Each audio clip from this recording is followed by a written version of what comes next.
Her bosses at the University of Pennsylvania gave her an ultimatum: stop researching mRNA, or face demotion and a pay cut. At the same time, her personal life was falling apart. Her husband was stuck in Hungary due to visa problems. She had already survived a terrifying battle with cancer. And now, the university was derailing her path to becoming a professor, pushing her into a position where her salary was less than her own lab technicians.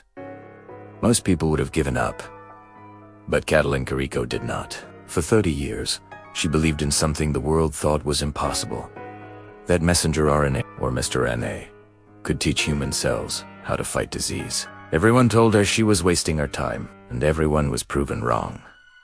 But before we get to that, let's understand the price of being right. Welcome to History Pulse. Katalin grew up in a small Hungarian village with no electricity or running water. She worked hard and earned a PhD.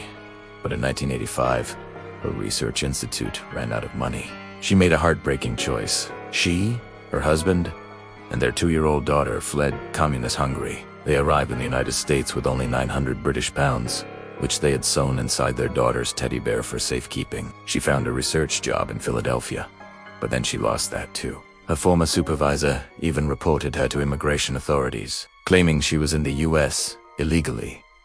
The threat of deportation was real. She had to hire a lawyer. If she had been sent back to Hungary, her story would have ended right there. But fate had other plans.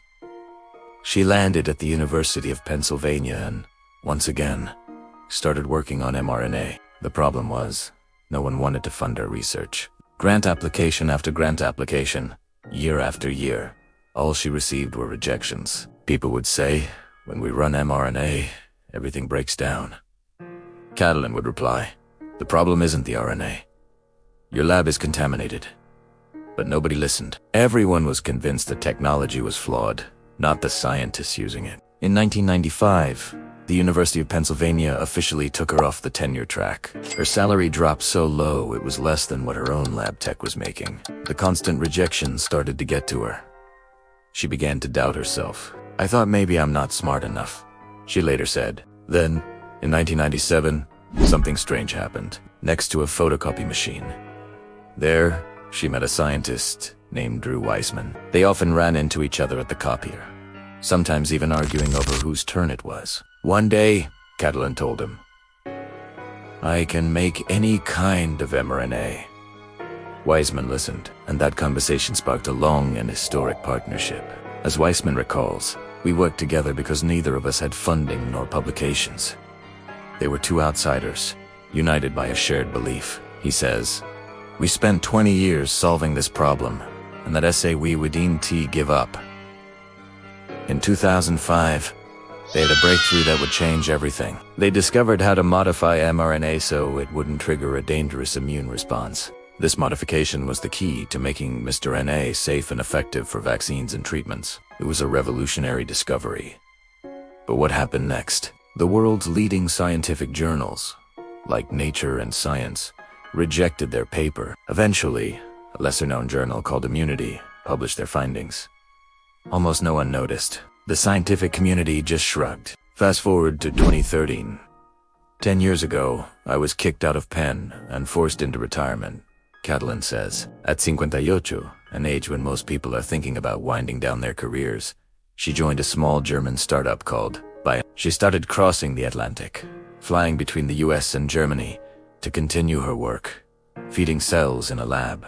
For 9 years, she kept this up, because no American institution believed in her enough to support her. Then came 2020. The COVID-19 pandemic swept across the globe. Millions of people were dying. The world desperately needed a vaccine.